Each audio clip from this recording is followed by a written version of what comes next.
Bonjour à la compagnie, c'est Neil. Aujourd'hui, je vais comparer des ETF du MSCI World, du marché américain pour la plupart des valeurs. J'espère que cette vidéo va vous intéresser et vous plaire. Indiquez-le dans les commentaires et n'hésitez pas à me proposer des actions ETF que vous souhaitez que j'analyse. Sans oublier le pouce et de s'abonner, ça m'aide beaucoup pour le référencement, je vous en remercie.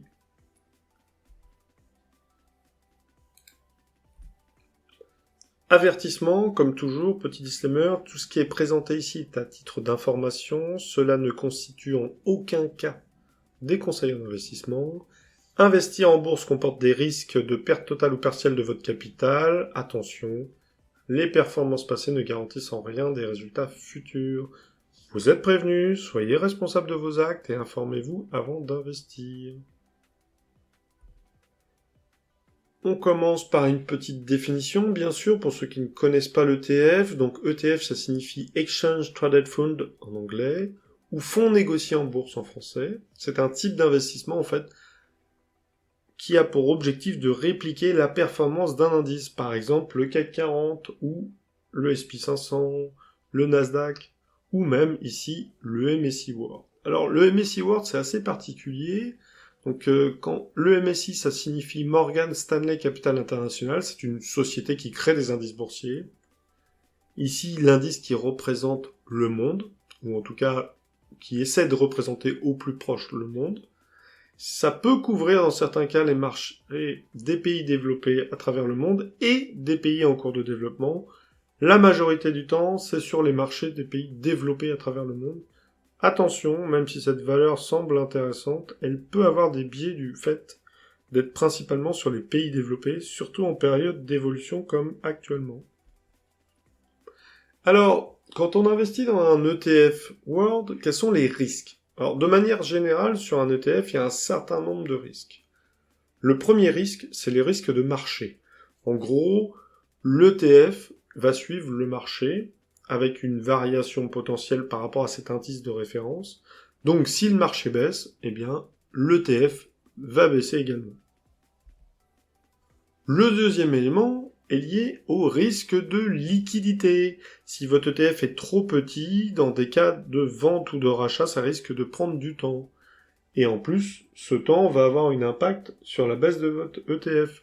Je prends un exemple, si le marché baisse fortement et que vous revendez votre ETF, eh bien, s'il n'y a pas assez de liquidité, vous allez peut-être mettre une semaine à le revendre, et du fait de ce délai, eh bien, par rapport à la perte initiale, vous aurez peut-être perdu encore plus. Donc ça, c'est un élément quand même à prendre en compte.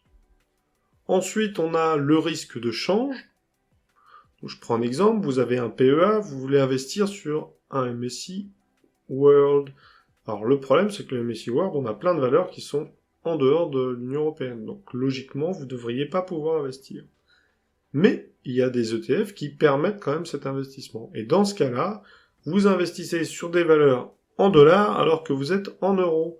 Donc si les frais de change changent dans le mauvais sens, vous pouvez avoir une perte de valeur ou un gain de valeur en fonction du sens. Donc si le dollar augmente par rapport à l'euro, forcément la valeur de l'ETF va augmenter. Et inversement, si le dollar baisse, eh bien on peut avoir une baisse de l'ETF. En fait, ça dépend totalement du contrat, si on va être derrière en physique ou en synthétique. Et justement, c'est le risque de contrepartie.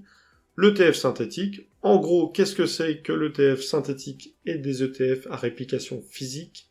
Eh bien, un ETF à réplication physique va posséder, donc le fonds va posséder des actions, en fait, qu'il veut répliquer, donc de l'indice qu'il veut répliquer, alors que le synthétique va avoir des contrats dérivés. Et donc c'est ces contrats qui vont lui permettre d'investir dedans. Donc en gros, ça peut être un investissement dans une société à côté qui, elle, possède des actions. Donc c'est typiquement... les produits dérivés, ça peut être une problématique, c'est déjà quelque chose qu'on a eu en 2008 avec la crise des subprimes. Donc attention sur ce point. À partir du moment où vous êtes en synthétique, vous avez un risque de perte totale des valeurs. Alors, je sais bien qu'il y a plein de gens qui vont me dire oui, mais maintenant il y a des obligations, des options, des machins, des trucs. C'est vrai, mais le risque est quand même plus important sur du synthétique que du physique. Enfin, le tracking erreur, donc les risques de concentration. Eh bien, typiquement, si j'ai un ETF qui est énorme, on va avoir un risque de, lors des variations sur le marché, de faire des multiples d'évolutions sur le marché. Je prends un exemple très simple, j'ai un très gros fonds de plusieurs milliards, je vends une action, et bien forcément, comme j'ai un très gros montant à vendre sur le marché, le risque, c'est que j'ai un impact à la baisse sur cette action, parce que je la vends. Donc je la vendais parce que le marché avait baissé sur cette action, et au final, je vais décupler par 10 l'impact sur le marché. Et ça, c'est valable même si votre ETF est un petit ETF, vous allez avoir ce problème-là, parce qu'il y a les gros ETF sur la même valeur à côté qui vont faire la même chose, donc c'est un point important. Où est-ce qu'on peut obtenir les informations? Eh bien, on a plein de choses possibles. Soit vous passez par des screeners, donc nous, par exemple, on va fournir un screener dans peu de temps. Soit on passe par des sites directement des fonds d'investissement. Donc les fonds d'investissement, donc Amundi qui est très connu, très belle société d'ailleurs, BlackRock, que vous avez sûrement entendu parler avec Ishar, ou tout un autre d'autres. Alors là, j'en ai mis qu'une dizaine comme ça pour info, parce qu'il y en a plus d'une vingtaine. Il y a énormément de fonds qui font des ETF. Mais surtout, un point très important, lorsque vous faites un investissement, allez vous renseigner à la source. Même si le screener, je pense par exemple à des sites très bien faits comme Just ETF, même si ils ont une qualité de données importante, moi quand je prends des données, des fois je regarde des valeurs de comparaison. Par exemple, un élément intéressant, c'est la valeur de capitalisation. Et ben, si vous regardez la valeur de capitalisation sur une vingtaine de sites, vous allez avoir une vingtaine de valeurs différentes. Voilà. Donc, si vous allez à la source, vous avez les dernières valeurs publiées à la source. Donc, vous avez vraiment l'ensemble des indicateurs. Donc, allez vous renseigner en complément là-dessus. Parfois, il y a même des bulletins d'information assez intéressants qui vont vous permettre à l'avance de savoir ce qui va être fait au niveau de la société. Donc, prenez du temps d'aller chercher à la source ces informations avant d'investir. Votre broker ou votre screener ne sont pas suffisants. Parlons maintenant indicateurs. Quand j'investis, forcément, je me base sur un certain nombre d'indicateurs, comme tout le monde, les fonds également. Il faut comprendre ces indicateurs et regarder d'ailleurs ce qu'on va vraiment exploiter, ce qu'on va mettre en priorité. Un des indicateurs importants, c'est tout ce qui va être les frais. Il faut bien savoir que si vous avez beaucoup de frais sur un investissement, bah forcément, il va complètement bouffer votre performance. Là, je parle des frais autour du courtier, du spread, de la devise, du TER, mais on a également les frais au niveau des impôts, typiquement. Si l'impôt vous mange les 3/4 de votre performance, bah c'est pas forcément très intéressant. Donc les frais. Quand je parle du courtier, bah c'est les frais de courtage. Globalement, votre courtier, donc broker aussi en anglais, eh bien il va pouvoir vous faire payer des frais à l'achat ou à la vente. Donc typiquement, si je prends des courtiers comme DeGiro, qui sont très connus, DeGiro vous propose sur une sélection d'ETF d'avoir des frais à 1 euro. Ça, c'est assez intéressant. Sur d'autres courtiers, vous pouvez avoir des frais qui peuvent monter vite fait à du 5-10 euros par transaction, voire plus en fonction des montants que vous allez apporter. Donc ça va vous manger la performance, puisqu'il faut attendre un certain temps pour avoir des gains. Ensuite, vous avez ce qu'on appelle le spread. Alors, c'est directement reporté au niveau du courtier lorsque vous achetez. Le spread, c'est quoi? C'est la différence entre la valeur d'achat et la valeur de vente. Et en gros, par rapport à la valeur sur le marché. Donc, pour connaître un spread, c'est vraiment très très simple. Vous prenez la valeur d'achat et la valeur de vente. Donc, en général, la valeur d'achat, si on la met sur 100, elle va être à 110 euros, par exemple. Et la valeur de vente va être à 100 euros, donc vous voyez déjà qu'il y a un petit delta entre l'achat et la vente. Vous l'achetez plus cher que vous le vendez. On soustrait la valeur de vente de la valeur d'achat, donc ça nous fait 10 euros, et on divise par 2, ça fait 5. Donc là, typiquement, on serait sur un spread à 5%. Bon, vous avez rarement des spreads de ce montant-là. Mais globalement, c'est pour expliquer simplement. Ensuite, on a les frais qui sont liés à la devise. Si vous achetez des valeurs en dollars et que vous avez que de l'euro sur votre compte, bah, vous allez payer des frais de transaction de change. Ça, c'est un point aussi à intégrer dans vos gains. Vous avez d'ailleurs des courtiers pour éviter des problématiques comme ça qui vous permettent d'avoir du multi-devise. Comme ça, vous achetez des dollars au meilleur moment Et puis quand vous voulez acheter des actions en dollars, bah, vous avez déjà le dollar en trésor qui a déjà été acheté au meilleur montant de transaction. Et donc du coup, ça vous permet d'acheter à moindre coût ces choses-là. Et lors de la revente, quand vous avez un compte multidevise, bah, il vous permet de récupérer du dollar et de pas de le transformer tout de suite en euros. Donc ça, c'est le cas, par exemple, de bons courtiers comme Interactive Broker. Si par contre vous êtes sur DEGIRO et que vous touchez par exemple des dividendes, eh bien, et que vos dividendes sont en dollars, eh bien, des sociétés comme DEGIRO vont vous faire payer des frais de change à chaque fois. Et donc, ça va manger votre performance. Donc ça, c'est des points quand même assez importants. Ensuite, on a le TER. Donc, le TER, ça correspond à quoi? Oh, bah, globalement, c'est les frais de gestion de votre ETF. Voilà. Alors, c'est un indicateur qui est très surestimé, je trouve. C'est quelque chose que je prends en compte, mais un peu moins, parce que l'objectif, c'est quand même d'avoir un fonds qui fait de la performance. Et donc, moi, si le fonds, il me prend 5% sur mes gains, mais qui me fournit 2 fois plus de performance que les autres fonds, bah, ça ne pose aucun problème, en fait. Donc ça, c'est quelque chose qui est assez surcatégorisé par beaucoup de gens. C'est à prendre en compte, mais bon, faut arrêter aussi de se moquer un petit peu du monde là-dessus. Ensuite, on a tout ce qui est lié à la liquidité. Donc en gros, la liquidité, c'est très simple, c'est la facilité d'achat ou de vente. Si la valeur a une très grosse liquidité, vous pouvez acheter et vendre quand vous voulez, alors que si c'est pas assez liquide, donc je pense notamment à des small caps et autres en actions par exemple, eh bien vous pouvez mettre des semaines à essayer d'acheter, et du coup, le jour où vous voulez vendre, bah, vous serez impacté, puisque il faudra peut-être attendre, et donc si c'est une valeur qui est en baisse, vous risquez de perdre beaucoup, et si c'est une valeur qui est en hausse et que vous êtes en train de l'acheter, bah, vous allez l'acheter à à une moins bonne valeur que ce qui aurait pu être fait. Ensuite, on a la catégorisation, donc si c'est une valeur qui permet de faire de la distribution, donc c'est globalement percevoir des dividendes, ou de la capitalisation. Donc en gros, la capitalisation, qu'est-ce qui se passe? Vous touchez pas l'argent, et l'argent va être réinjecté pour racheter des nouvelles actions dans le fonds, ce qui fait que la valeur du fonds va augmenter, et donc du coup, indirectement, la valeur de l'action va augmenter également. Alors faut faire attention à ce genre de choses, parce que parfois, on peut avoir des fonds qui font une meilleure performance, même avec de la distribution. Donc attention tout de même à ça. Faut vraiment regarder la performance finale et pas se contenter de dire moi je veux pas de dividendes ou autre chose. C'est quand même quelque chose d'important. Attention tout de même à la distribution. Si vous n'êtes pas sur PEA en France, il faudra le déclarer au niveau des impôts. C'est vite fait assez galère. Il y a plusieurs choses à remplir. Donc attention, il y a une complexité qui va avec les dividendes. Ensuite, on a le type de réplication. J'en ai déjà parlé avant, donc je vais aller vite. Le physique, le fonds possède des actions. Et synthétique, eh bien, il possède des contrats avec des sociétés qui possèdent des actions. Voilà. Petite information, tous les titres de type ETF qui sont sur PEA, qui sont pour répliquer une performance d'un indice autre que l'Europe, eh bien, en général, ce sont du synthétique.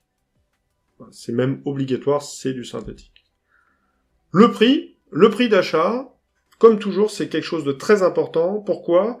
Imaginons que vous fassiez de l'investissement mensuel d'une valeur en ETF, je vous donne un chiffre par hasard, 200 € par exemple, eh bien si l'ETF est supérieur à 200 €, vous ne pourrez pas investir dedans.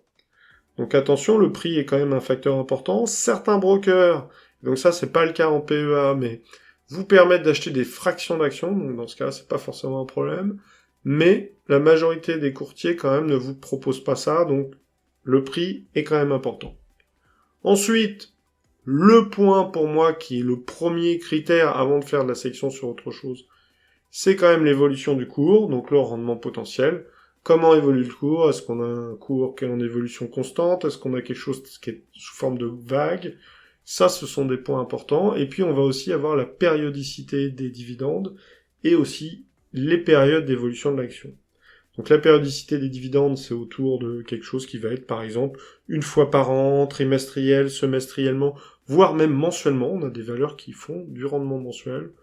Moi, je trouve pas que ça soit très très bien au niveau gestion financière, mais c'est des choses qui existent. Et ensuite, les périodes, c'est quoi? C'est très simple. Justement, si je prends l'exemple d'une action à dividende, très souvent, ce qui se passe, c'est que le mois de perception de la dividende, eh bien l'action a fortement augmenté. Et dès que la dividende est perçue, l'action baisse fortement, parce qu'il y a des gens qui vont acheter l'action exprès pour les dividendes et la revendre juste après. Donc là, on va avoir une variation importante. Donc là, à se poser la question si la période d'achat de cette action n'est pas plus intéressante avant d'acheter l'action, avant cette perception de dividende, ou quelques mois après d'avoir perçu la dividende. Parfois, sur le rendement global, vous pouvez gagner énormément d'argent en faisant ça comme ça. Donc la période d'achat ou de vente d'actions est très importante. On va avoir également les indicateurs de risque, donc la volatilité qui va avec un petit peu aussi le volume d'achat et de vente possible. Donc la volatilité, si vous avez une action qui est sous forme de vagues avec des vagues de 50% de la valeur, on est plutôt sur une valeur de trading, on n'est pas du tout sur une valeur de constante et d'investissement long terme. L'ETF en général n'a pas trop ces problématiques-là. On va avoir le drawdown, donc la baisse maximum qu'on pourrait avoir. Donc ça c'est un facteur que je regarde énormément pour ma part, surtout sur des comptes d'investissement long terme. Et puis on va avoir un certain nombre de ratios, notamment le Sharpe ratio, le Kalmar ratio et autres, qui sont des indicateurs qui vont vous permettre d'évaluer si cette valeur est plus ou moins un risque vis-à-vis du rendement attendu. Voilà. Et le tracking error également, dont j'ai déjà parlé. Et enfin, une petite chose un petit peu importante tout de même, c'est le poids qui est lié aux encours et à la répartition. En gros, si vous avez un ETF qui est réparti principalement sur une ou deux valeurs, je prends l'exemple de ce qui s'est passé avec le Nasdaq 100, avec Nvidia à un moment qui représentait un très fort poids dans la valeur du Nasdaq 100, bah dès qu'Nvidia a baissé un petit peu, je crois que c'est le cas il y a pas longtemps, eh bien le Nasdaq a pris cher. Donc il y a des éléments à prendre en compte, attention à la répartition des valeurs. Et puis les encours, si vous avez un ETF qui fait juste 200 millions et un autre qui fait 5 milliards, bah forcément, quand ils vont vouloir vendre des actions ou en acheter, la capacité d'acheter les actions au meilleur prix ou de les revendre sans perdre trop, bah elle est impactée. Donc plus vous êtes gros, plus vous avez un risque important sur cette partie-là.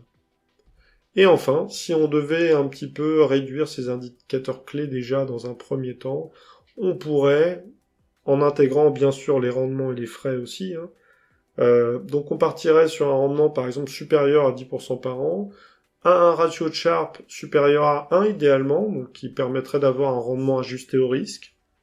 Donc ça veut dire que le rendement est supérieur au risque que vous intégrez. Et enfin, les frais, on va quand même le garder, parce que c'est quand même un facteur un petit peu intéressant, en tout cas sur l'étude initiale, on va éviter des frais supérieurs à 0,5%. Pour l'encours de gestion, on vise quelque chose autour de 500 millions, parce que 200 millions peut le faire, mais 500 millions reste quand même une valeur intéressante. On commence à être sur un fonds de belle taille. On mettra pas de maximum, même si forcément un fonds à 30 milliards, personnellement, ça va pas du tout m'intéresser. Voilà les quelques indicateurs clés qu'on pourrait utiliser pour comparer les valeurs. Alors, je vous ai fait un beau petit tableau avec un certain nombre de valeurs dedans. Donc, je vous ai mis une dizaine d'ETF MSCI World qui sont les plus connus et les plus performants. En n'oubliant pas WPEA qui vient juste d'être ajouté il y a quelques mois, qui permet d'avoir encore un nouveau MSCI World compatible PEA, parce qu'il n'y en a pas beaucoup à l'heure actuelle. On a le CW8 et le WPEA. CW8 existe depuis pas mal de temps et sur une belle valorisation, on est quasiment à 5 milliards, donc c'est quand même des beaux montants. On remarque quand même qu'il y a énormément de fonds qui sont des fonds supérieurs à plusieurs milliards, donc ça reste des fonds assez importants. Les plus petits sont en bas, vous voyez bien, ils sont triés sur le capital ici et la performance. Sur les dividendes, on en a quelques-uns. Alors le MSCI World est un peu plus intéressant que le Standard & Poor's, même si là je vous ai mis le SPDR en bas, qui a presque 4% de rendement par an, enfin presque 5% plutôt.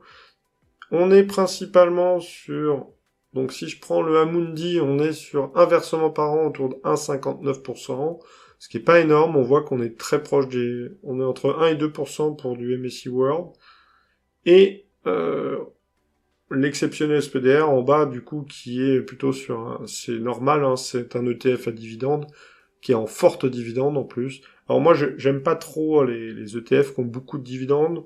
Parce que le problème, c'est qu'au lieu d'investir dans le gros, donc dans le fait de grossir, d'avoir plus de valeur, ils investissent juste sur la distribution de dividendes. Et je trouve que sur le long terme, c'est pas forcément terrible. Autre point de problématique autour des ETF qui font beaucoup de dividendes, c'est qu'en général, les investisseurs ont tendance à vouloir l'action moins chère après la perception de la dividende. Donc on est souvent sur une valorisation qui baisse ou qui stagne sur le long terme. On le voit, je vous ai mis les chiffres en rouge à droite sur 2, 5 et 10 ans.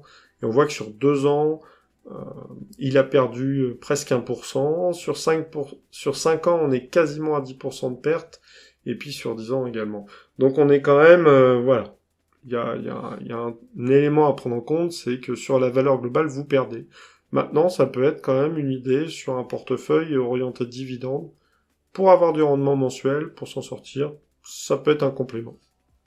Sur les frais, alors sur les Messier Ward, on voit que les frais sont bien supérieurs aux autres de manière générale, avec quand même quelques valeurs qui sont autour des 0,2%.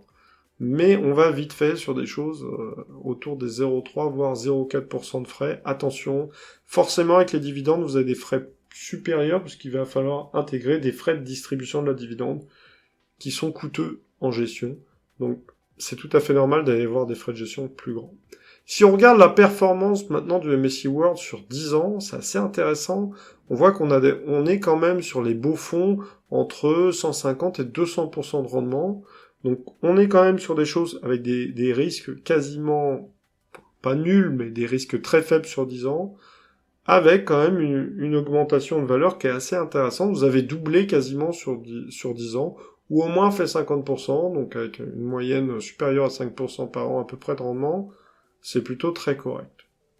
Si on devait maintenant faire un bilan et choisir un petit peu ces valeurs, donc là, sous forme de graphique, donc on voit forcément la performance est inférieure pour ceux qui sont plus petits, je vous en ai mis une dizaine ici à regarder. On voit que la performance de rendement mensuel moyen est vraiment plutôt faible. On est sur des rendements qui sont inférieurs à 0,1% mensuel, c'est pas vraiment terrible. Ça reste des rendements, mais c'est beaucoup moins que faire du Nasdaq ou du S&P 500. Si on prend les meilleurs maintenant, donc les deux meilleurs, bon, il y a le iShare et le Amundi qui sont quand même assez exceptionnels par rapport aux autres, avec une historique depuis 2009, qui est quand même une belle chose, et qui sont quand même bien supérieurs aux autres au niveau gain, avec une capacité de performance qui est vraiment très intéressante. D'ailleurs, si on regarde un petit peu cette valeur, donc on est sur quelque chose de quand même 88 milliards, ça c'est énorme. On est d'accord, ça reste une très grosse valorisation. Maintenant, sur la performance globale, ça reste quand même le meilleur sur les résultats. Je dis pas que j'investirai dans celui-là, mais ça reste quand même une belle valeur. On a un historique positif, quand même 8 années sur 10 sont positives, avec une moyenne de 20% de rendement annuel, ce qui est assez correct. Et si je devais regarder maintenant une autre valeur, qui est cette fois une valeur compatible sur un PEA, donc forcément le CW8 je prendrais. Personnellement, si je devais prendre un des deux, même sur un CTO, je prendrais quand même le CW8, qui est quand même une très belle valeur, autour des 5 milliards de valorisation, de capitalisation, donc c'est plutôt pas mal. On a 16 années d'historique, avec 76% des années positives, donc ce qui est très bien, on est supérieur à 7 années sur 10 de performance, et une moyenne autour des 19%. Voilà. Donc pour mon choix, même si je l'ai mis en deuxième, parce que le premier, quand même, celui qui fait la meilleure performance, reste la valeur iShare, je prendrai quand même l'Amundi en MSCI World, qui est quand même une très très belle valeur. Je vous remercie, j'espère que cette vidéo vous a plu, indiquez dans les commentaires si ça vous a plu, je vous invite également à me proposer des actions ETF que vous souhaitez que j'analyse ou que je compare, et on fait travailler le pouce et on s'abonne à la chaîne pour être informé des nouvelles vidéos. On n'oublie pas, les bons choix d'aujourd'hui sont les succès de demain, investissez avec du bon sens, et on se retrouve bientôt. Je vous remercie, je vous souhaite une bonne journée, c'était Nils.